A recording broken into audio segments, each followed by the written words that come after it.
Coming to you live around the world from NOV's Studio 202. This is Inside Out Horizons.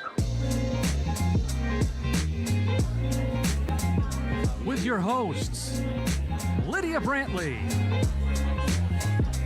Mai Belmar, Jeremy Griswold, Cass Casey, Michael Gaines,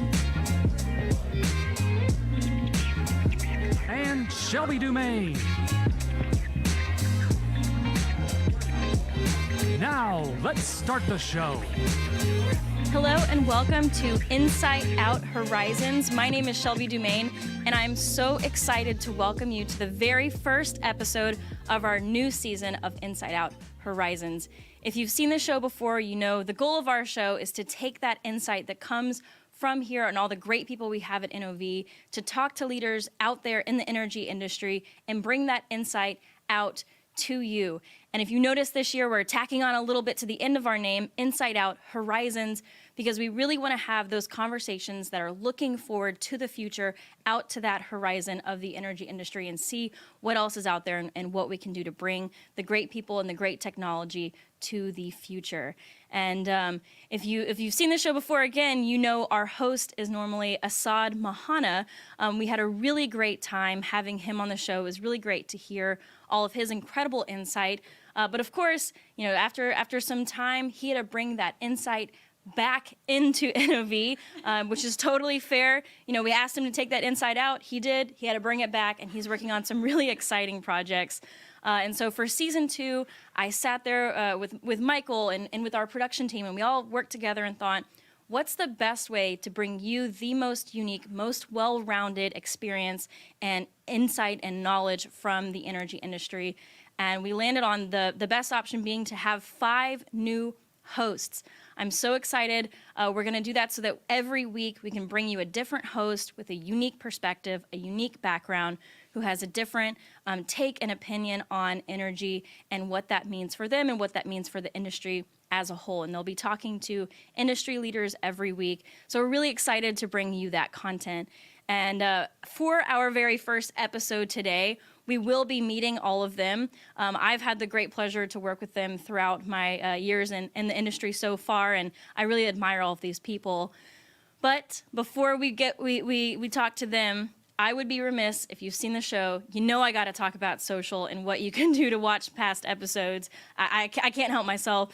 So if you're watching this right now on Facebook, LinkedIn, or YouTube, wherever you're watching from, first off, let us know where you're watching from. I love to see that. That's one of my favorite things looking through the comments is just to see where our audience is from is really exciting. So let us know where you're watching. And second, if you have any questions, feel free to let us know in the comments. We will try to get to as many of those as we can on air, time permitting. But we also, we still have those comments after the show, so we'll see if we can get any of our hosts to answer those questions later on as well. So feel free to put as many as you want in the chat. And if you want to watch any past episodes, there's 2 ways you can do that. The first way is if you want to actually watch the episodes, you can see any past seasons or any episodes coming up of this season at www.nov.com/live. That's LIVE. So www.nov.com/live. Say you're driving or you're at your desk and you don't actually want to watch the episode, we still have a way that you can get the great content every single week that we have for you. And that is by searching for Inside Out, one word, Inside Out, on any podcasting platform that you listen to, that your favorite platforms. Look for us there, and you can hear any past episodes as well as future episodes as they come out. Now, the moment you've been waiting for. I know I'm so excited. Like I said, I've had the pleasure of working with these folks for the past few years, and I'm so excited to introduce the stars of the show. They're your new hosts for Inside Out. We have here, I'll quickly run through the names, but I'm going to let them introduce themselves. But we have here Mai, we have Jeremy, Lydia, Cass, and Michael. Tell the people who you are, what you do, and introduce yourselves. Great. I'm Mai Belmar, Senior Brand Manager with the Corporate Marketing team. Really excited to be a part of this program. Really excited to be in this seat and able to talk to different experts out in our field. What I do specifically is, not only do we concentrate on wonderful different segments within our business, specifically I focus on our CAPS business, right? Our completions and production services. And I really focus on not only oil and gas, but the industrial space. So we're talking about things like pumping technology, mixing technology, our fiberglass systems business unit, things that touch beyond oil and gas plus. And I'm thrilled to be able to talk about those topics and more within our space. Excellent. I'm Jeremy Griswold. I'm the Director of New Technologies for the Western Hemisphere. Really looking at commercializing new technologies in the emerging energy sector. So yeah, excited to see how the conversation evolves. There's a lot of new and exciting technologies coming to market, and see how the industry adapts to it. And looking forward this season to getting insight from all those industry professionals that we bring on the show to hear their opinions as well. I'm Lydia, and I know you all, but don't know the audience, and this is my first time meeting Mai, so I'll look at you. But I work in our Enterprise Solutions Group, developing and commercializing an asset tracking software to leverage RFID technology and just look at how we can grow an existing business into something that has more value for our customers and allows certain products to become more differentiated. Great. Hi everyone, I'm Cassandra Casey. I too know everyone up here, and I'm just excited to be here with you guys today, sitting and talking and allowing people to really get to know us a little bit better. My role at NRV is Director of Commercialization for Digital Applications within our Completion and Production Solutions group. So excited to be here and just share some stories and get to know these guys a little better, the audience better, and then our guests as well. So thanks for having me. Yeah, glad you all are here.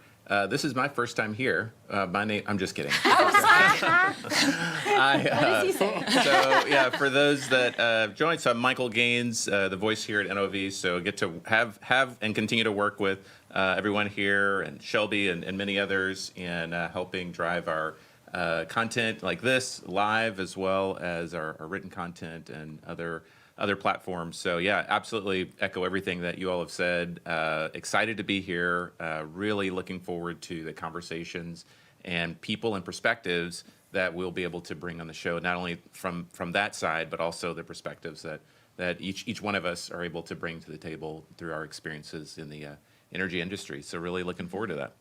Yeah, I'm so excited to have all of y'all here today. And it's really great. I love hearing what y'all do now, but I'll be honest, one of my favorite things to hear, I know I've talked to each of you, individuals, some together, about what brought you to this point, kind of your background at NOV, which I know might sound to maybe our audience, they might be like, well, okay, well, whatever. But really what each of y'all have done shapes your opinion, shapes how y'all will hear. And I've noticed each of y'all have such a great story and such a unique journey to NOV, so I know our audience will love hearing that.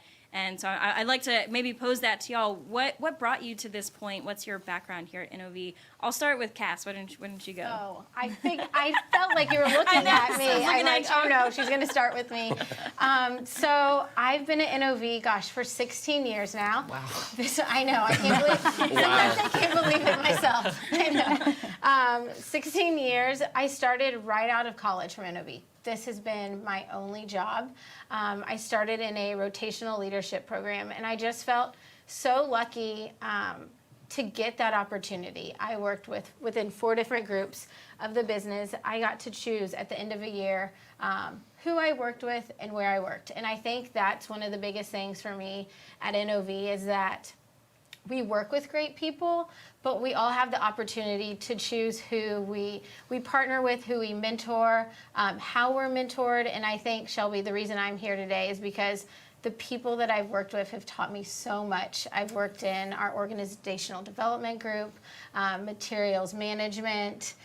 Sometimes I forget some of the jobs that I've actually had. I was able to recruit for the Next Gen program, and I think at that point it was more than recruiting for me. It was really getting to shape the face of the industry, shape the culture around NOV, and that's one of the key things that really drives me to stay and has driven me to stay for 16 years. I've been able to work with the corporate marketing organization. I worked in that group for 5 years, and that taught me so much about people and why we are here at NOV, what we're doing not only for the people we work with, our customers, the vendors we work with, and the community. So I worked with our community investment team as well.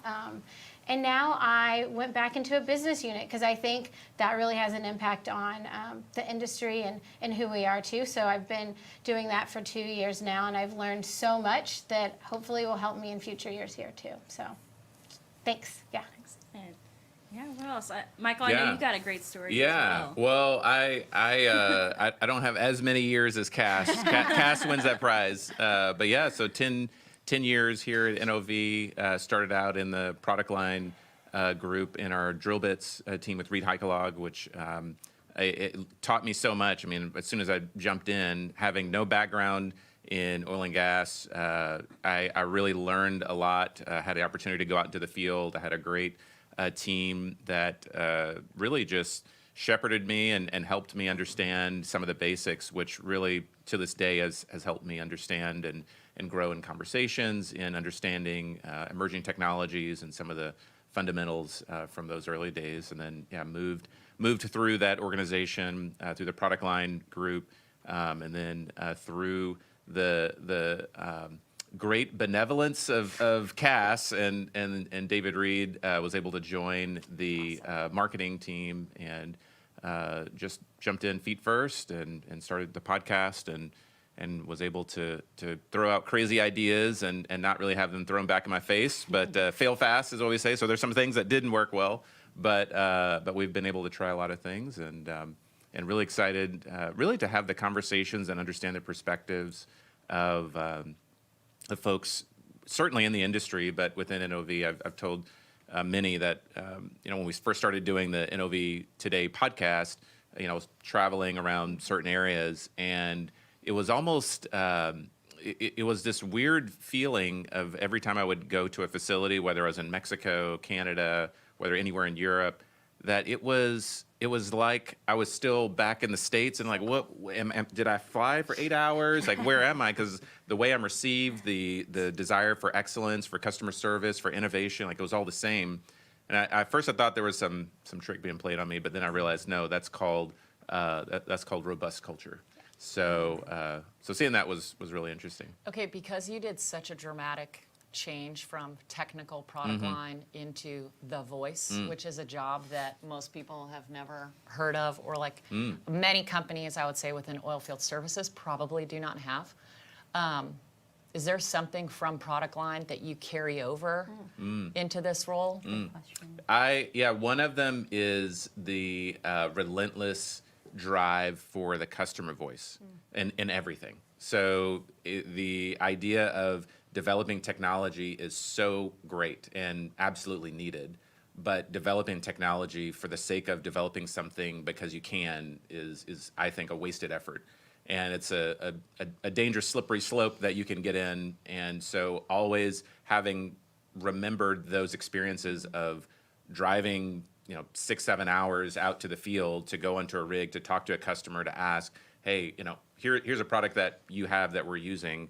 Is this helping you? Or if we enhanced it and added this, and this, would it be yes, no, maybe so, depending, right? But having that voice, so then I'd go back into town, drive the 8 hours back, and sit down with the engineering team and say, hey, like, I heard it from their mouth to my ears, from my mouth to your ears.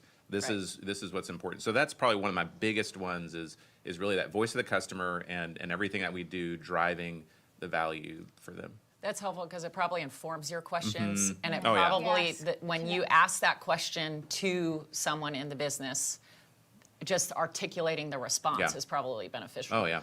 Yeah. And I think for Michael, there's also some respect to, he's done this before, he understands me, and there's a connection there. So I think, that voice of customer, but he's been in a business within our organization, and so you're able to connect with those people who are living that day to day. Well, So- and likewise with yourself. I mean, so you're doing technology commercialization. That's first and foremost, right? Is really understanding how that works. Yeah, and bringing what I learned from marketing Yeah, exactly, into that. That's right. awesome. Yeah. So I'm going the opposite Yeah, way, but yeah, it's good. yeah. It's fluid. Yeah. No, that's good. Well, Jeremy, I know that you've done a lot, and I know you've shared. We've talked about your story on a podcast we did several years ago, especially starting out. I mean, you were all over the world. Yeah, he's an I expert. worked at Kellogg's for a while. No, there it Cereal is. factory. Yeah. Yeah. But yeah, I worked at Kellogg's while I was in university going through school. So that was my first taste of manufacturing. And actually, it was a big reason why I joined NOV eventually, because I really enjoyed being in that manufacturing environment. And leaving school, with a business degree, a lot of the job opportunities available to you are in finance or insurance, and those industries are great. They just didn't really appeal to me at the time. And actually, Cass came through our university and was recruiting for the next gen program want that she you. managed. Yeah. How full circle is Yeah, that? it is full circle. So Cass was my first boss for that year, and I got to rotate around the company, and yeah, it was a great experience. I wasn't quite sure what I wanted to do when I came out of school, so that program was just great. And you want to talk about voice of the customer. That program led to a position where I was embedded in a customer's office for 4 or 5 years. I worked in the Transocean office over in Singapore, helping support drilling operations there, then back in their corporate office here in Houston. And it shows you how much NOV values the voice of their customer when we had multiple employees dedicated to those customers, embedded in their offices, working with them every day, bringing that feedback right back to the people who needed to hear it. So yeah, I'm glad you mentioned it, because that was such a large part of my career that up until this point. Yeah. How long did you do that role? It was 4 or 5 years. Okay. Yeah, a few years in Singapore and a couple back here in the States. Just a couple of miles. That's Yeah. I was going to say, I did the same rotational leadership development program that Cass and Jeremy did, that NOV used to offer, and joined probably for similar reasons, just in terms of liberal arts undergrad, which the benefit of liberal arts is you can do anything, but the downside is you can do anything. And if it's hard to make a decision, and also you don't know what's out there, where do you even begin? So doing a rotational program was really beneficial for me as well, just to experience business in the real world and what it meant. So I was fortunate to meet a lot of really great people, I think, in that role, but also the ones that came after, of just working for, I think, my first job as a market analyst, where it was fortuitous in terms of our even meeting and like working for that person, of went to the same school, had a bond over like a California connection and critical thinking, and knew like, okay, this is someone who can teach me how to ask hard questions, challenge authority, and also follow up and kind of question the status quo. So worked for him for about 2 years as a market analyst, and I do remember like one note that just said "seize authority" on like a research report that I wrote, and I appreciated that perspective, definitely. But probably spent the majority of my career in investor relations, which was absolutely my favorite job, even though I didn't know what it was before it existed. Those are the best. When yes. you don't know, I don't know any imposter of it. syndrome. I don't know if I know, but Yeah, end. heavily, heavily. So that's, for those who don't know, I mean, it's being like the White House press secretary, where you are That's awesome. learning internally, but then communicating it externally, bringing back kind of not the voice of the customer per se, but the voice of the institutional investor community of, here's what people think about what we're doing and what we should be doing. Does that impact us at all? But really more so communicating the strategy, the vision, the execution of what NOV is doing externally. And loved it because the way you all are describing, you learn a lot of different parts of the business. You learn how people think.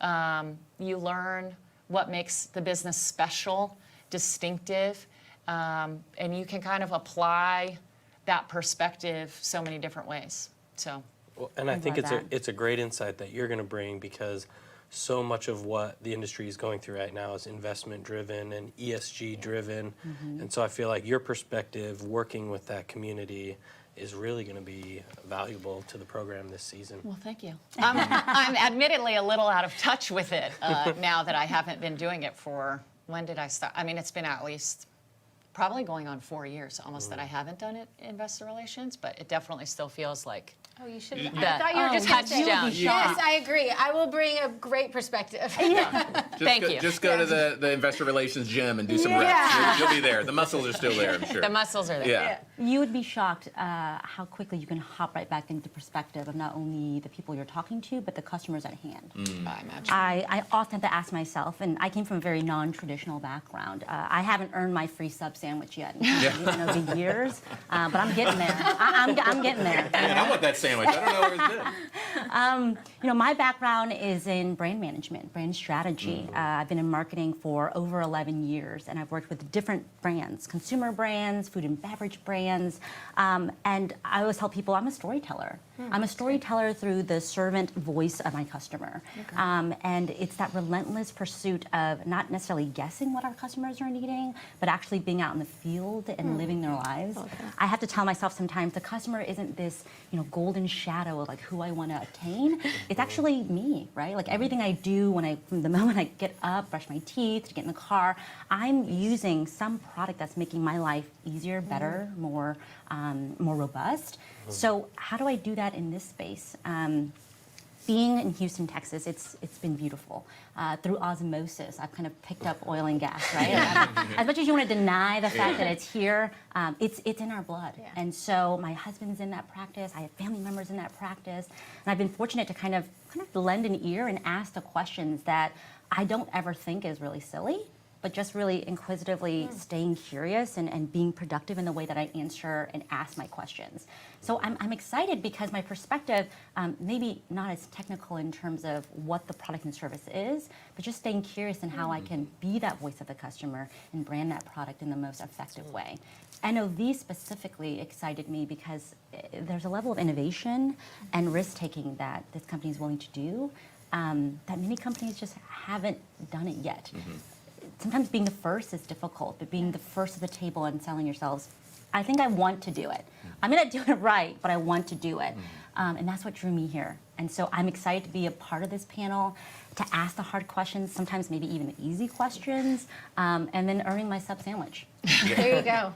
But the curiosity aspect is definitely true. Absolutely. All you have to do is be curious and kind. Yes. And if you ask good questions, People are going to and you're interested, Yes. people are definitely going to Genuinely start interested. sharing, Yeah. whether it's about their own careers or what they look forward to professionally, what they're accomplishing at work, that type of thing. So I'm definitely in agreement with you there on just the importance of being curious and kind. And if anyone has had to learn that lesson live on air, it'd be if you want to go back and see someone figure out how to ask the silly questions and sometimes pronounce things wrong or say the wrong acronym, just watch any past episode of this show or our other show, NOV Live, and you can see me asking some interesting. I think I asked about quantum computing one time. I didn't realize that didn't really have much to do with the topic, and I was like, woo, a little bit. You're not alone, Shelby. You're not alone. You're not alone. I'm there with you, so I feel you. But that quantum computing that Yeah. takes the. Yeah, that's my That was a favorite. good one. You do learn the importance of Yeah. the Right. timing of Right. a question, Oh, yes. right? Certain questions Yes. I have, but then I write them down and I'm like, okay, this is for myself to figure out later, not to ask this person directly. And then there are other questions where it's like, okay, now's the time, or I'm wondering about this, let me wait on context clues, and you figure it out by the time you need to ask it. So definitely timing matters. Absolutely. But I think you should never be afraid to ask. Being fearless. Yeah. That's Yeah. it's definitely a trait that I think all of us kind of behold, and just asking the right questions at the right time. So, yeah. And I think it's on the topic of asking questions. That is quite literally what y'all will be doing on the show. So I'm very excited. to do it. talked about that. Yeah, I'm so excited that y'all are excited and interested in asking those questions. Because that's what we'll be doing every week. We'll have these industry leaders on, people who are experts in oil and gas and energy as a whole. and y'all will be talking directly to them. And so I'm curious to hear, kind of what you're excited for. I know I'll start with because I think we're closest in background, so I maybe relate to you. And as far as where we started in kind of a very marketing-centric universe, but bringing that kind of having that outside perspective when we're looking at oil and gas and at energy. And so I'm curious to start with you. What are you looking for? What conversations do you want to have? What insights are you excited to bring to our audience, our viewers? So I ask myself this all the time when I think about the projects I'm working on or the big initiatives that NOV is taking, which is what's in it for the customer, right? That relentless pursuit of I am so passionate about figuring out what it is that my customers are needing and wanting. So I often have to ask myself, what are some of the problems of tomorrow that I can solve today? And I, as being like the big formal NOV or big formal just industry sector expert, right? So I want to be able to talk to these people and figure out solutions today that they have problems of tomorrow. And so what are those problems? How do we get that job done? And then how do we do so in a way that is palatable so that everyone hears about it? Because there are some phenomenal products and technology out in this space, not only in the space that we have here today, that people are working on. And I want to bring to light some of those pieces. We have done some amazing work and continue to do some amazing work in the energy transition space, in the industrial space, even during a wild year that we went through. And so I want to pick the brains of these people and talk more about how they are constantly figuring out how to provide solutions to our customers. And then through the vision of our customers, how are we meeting the needs of that and exceeding that? And so I'm excited to kind of branch a little bit more into those conversations. So it's almost like you want to have insight and take that out and look into the horizon. I mean, that would almost be a good show name. I don't know, like Insight Out Horizon. I don't know. I'm just throwing it out We're in there. brainstorming mode, so we'll Yeah. For me, Yeah. just going back to what you said, Shelby, like, oh, I'm going to start with Mai because I can relate to her. I was thinking about this, and I've seen shows like this before, and I think especially within oil and gas, we see so many different faces, different people from different backgrounds and perspectives. And so for me, I'm really interested in like that human connection of why does this person make this decision? They're a leader in our industry. Can I connect with them? Can I relate to them? Does that influence how I think about what I'm doing for my company, what I'm doing in the industry, what I'm doing for myself? So I think talking to people about that is really kind of my driver and the reason why I want to talk and ask the right questions. And I bet Lydia will help me with my questions. No, but because I agree with that in terms of like the vein of understanding what drives a person and motivates them in their own experience. Just even the idea of, oh, I worked in the cereal business while I was in college, and that drove me to manufacturing. Like, you wouldn't have expected that. Yeah. And then just what's your history? Because the history informs the past. What's the history of your company, but also, and I guess not even really your company, but like, what's the history of your self, your experience there. And then can we learn anything from that? Maybe it doesn't drive what you're doing right now, but is it something that could you pocket inform that? Right. what happens to us in the Remembered future? what Tim said to you, like, okay, I'm going to take that. That's good. Right. I remember things like be intentional. Someone said that to me, and I always think about that. Like, oop, I'm going to take that tidbit from the person. We're different, but that's that one thing I connected with them on. Okay, that's going to help me in the future. And so I think that's what we're lucky enough to get at NOV and then in these conversations. Yes. Clearly, I didn't learn from one tidbit of sound bites matter. That's it. Yeah, no, I think to answer the question, for me, I came from a space, so in college, I started out actually in aviation, and I transitioned to marketing, and I was able to constantly take a lot of those components along the way. And so even now, there's a very much an engineering and mechanical side of me in my brain, but also from a voice of the customer, marketing, more on the collateral, the strategy side as well. And so I'm always wondering, to your point, the human side of it, as well as, and tell me exactly how does that work, like specifically. I want a plan diagram of how this is going to, and so that's helped me, kind of jumping back and forth from my perspective, understanding the macro view and really the broad lens, but then having exposure to things that I don't really know, but I learned through those question asking, which has been one of the main drivers, I would say, career-wise, has been being at the long engineering table and seeing the heads nod because everyone understands what that engineering term is, and I'm nodding my head saying I have no idea what they just. Someone laughs at a technical joke, and I chuckle too. And finally, it's like, okay, I gotta ask, what is that?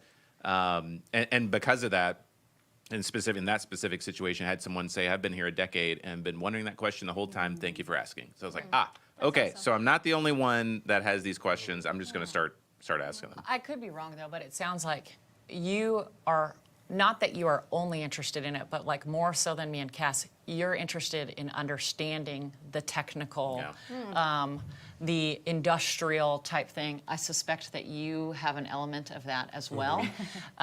Whereas sometimes I'm like, okay, I'm nodding my head and like, yes, it's mildly interesting, but I am more interested in what can I take away from this to what you're describing of like, okay, how did you approach that business question? Or when you were at a career crossroads, how'd you decide to go this way and not that way? The things that influence you, I think, can be wide and varied and broad. And I think that's key because I was recently at an SPE event that was specifically focused on startups. It was basically it was the Innovation and Entrepreneurial Summit, I believe is what it was. But the idea was that these startups were pitching their businesses, and when I was able to have some one-on-ones with some of the folks that were there invested, there was no money given, but it was just more of an exposure. But it was interesting because in talking with some of the experts, I was extremely surprised to hear that for some of them, north of 80+% of their evaluation of firms is all about the people and the leadership and their experience and their ability to, of course, have the technology, and that's great. But really, it's who is this person? What is their track record, and how are they as an individual? Right. Which I was really surprised. I really didn't know. I don't have a lot of experience in the space, but to your point, the human element, I think, especially in a industry and business like this, can be potentially undervalued when the reality is it could be and probably should be the most important item. Yeah, I was just going to say, and maybe asking them things like more than their history of like, what's their approach? Like, how do you prioritize in that space? Or how, I don't know. We ask that all the time when it comes to marketing. It's almost like the holy grail of a question. If someone can figure out exactly how our customers want things to be digested in the way that they want it to be received every time, we'd be fine, right? So it's one of those fluid and evolving answers, and it's really exciting to kind of talk to the right experts in our space, in our sector, and ask them, how do you provide answers to our customers in a way that's digestible and formidable for them? And so let's ask it. You're right. I think there's so many approaches to providing energy, and a lot of talk about the energy transition is around decarbonization, but there's a lot of ways to do that. I mean, we're looking at offshore wind, we're looking at hydrogen production, we're looking at carbon capture technologies, biogas, nuclear energy. So there's all these different solutions trying to solve a problem, and that's what I'm really looking forward to exploring this season. Is what are the different approaches, what are the challenges that these different parts of the industry face, and where do we think that they're most likely to commercialize and take root? Thanks for bringing us back to a core theme. No, but that's great. But I think that's a good, because it is evolving so rapidly. When you talk to the folks that started in the offshore wind industry, we're not talking what you would expect with oil and gas in the 1800s. We're saying year 2000, right? Which is only a couple decades ago. So it's interesting to think that's, generally speaking, kind of the genesis of that space. So we're at the forefront, right? We're at the very beginning. So it's interesting to see how rapid, and decarbonization for that matter, when you're looking at carbon capture or other, to see how, now that we're at ground zero of those initiatives, what that looks like moving forward. And I'm curious too, so yeah, you brought it back to kind of energy transition and all the different forms of energy. And that perfectly kind of goes to a question I'd also like to ask, which is, what's a topic? So in the past, we've talked about day rate models, mergers and acquisitions. We've talked geothermal, all kinds of different types of energy and leaders and different kind of topics. So what, if anything, if you could dream big, what's an area of the industry that you're really curious to maybe dive into or talk to someone about? and kind of poke more in? What's something just in general, you know, and then we can work on scheduling. We'll get some. Yeah. So I'm saying, just thinking like, what's a topic that you're really interested in that folks can maybe, you know, expect to see that we might be able to get on? Well, I guess for me, I mean, business models is always really interesting to me. I mean, when you look at, you know, having an identified solution and going from a current state and what that package looks like, there's so many different ways to do it. However, because we're people, we're used to following a set approach in executing and finding creative, different ways, especially now that folks are more open to new energy solutions, I think provides an opportunity to execute businesses and business models in completely new ways, some of which may have already been around, but just not adopted, or maybe there was the perception that it wouldn't be accepted. So I think business models is a huge, as Shelby would say, for longtime viewers, right, they may know that every time Assad and I would get in a conversation and have someone come in and almost invariably we'd say, okay, you know, business model, let's talk about it. And I that was one of my favorites. So I think that's, of many topics, that's one that I find to be really, really, really interesting and intriguing. Well, and to follow on that, I'm interested in the same topic from a policy standpoint as well, because that's going to affect the business models as a lot of these technologies commercialize. And so if we could get someone on the show, Shelby, that Wink, No pressure. is an wink. expert in policy, I think it would be really great to have that conversation just to see, you know, which way the tides are moving in the policy world. Just because of thinking how policy drives the development of the new technology, or how policy could continue to shape the future? I think policy shapes the economics, at least as technologies are emerging until they can stand on their own 2 feet. I think policy can help give industries a nudge forward and let them maybe develop a little more quickly than they would if left on their own. And see, I would almost want to talk to the cynic who says, oh, some of these things that are related to new sources of energy are working because they are subsidized, and kind of understanding that perspective without maybe being confrontational about it, but then also the convert in addition to the cynic of, okay, I had this view, but maybe as I've learned more or as I've seen these businesses thrive and develop, this is how it's changed, but here are the challenges that I think will still be faced that need to be managed. The cynic and the convinced. Yeah. Yeah, that's a good juxtaposition. For me, just with energy transition, I think the other thing that's kind of a hot topic around our company is digital and that transformation as well. And so to me, I think someone I'd be interested in talking to is looking at the digital space. What does that even mean? How do we change our behavior? How do we help change our customers' behavior? And how does that come full circle, just like the energy space? Like, okay, this is something very different for us. This is not in the capital equipment space, but we can enhance what we do currently for our customers. And then how do we present that to them? So like your question, Maya, like we use all of these buzzwords. What do they really mean? And how does that change that person sitting there at the well site in their day-to-day life? Because I think that's really where ultimately we can make a difference. So I love that answer. I love that answer because beyond the amazing topics that we have in place, I'm constantly telling myself, what's the next thing? Yeah. Like, what are we developing, or what haven't we developed yet? And I want to talk to people in that R&D space, someone that is constantly figuring out, how do I serve the customers before they even have a problem? And so to get in the mindset of these very technical, engineering, big C-level executives that can talk to us about, what were some of the problems that they thought came to play? Yeah. What actually is the problem, and then how solutions were developed or technology was developed as well. And so I want to find the tinkers of the world and start being inquisitive about that process. How about the next impactful thing too, right? Because the tinkerers could be thinking of 20 years down the line, but what's happening over, like, not in the Jetsons future, but what's happening like in 2025 and 2023 that's like actually going to have a difference. Impact on us.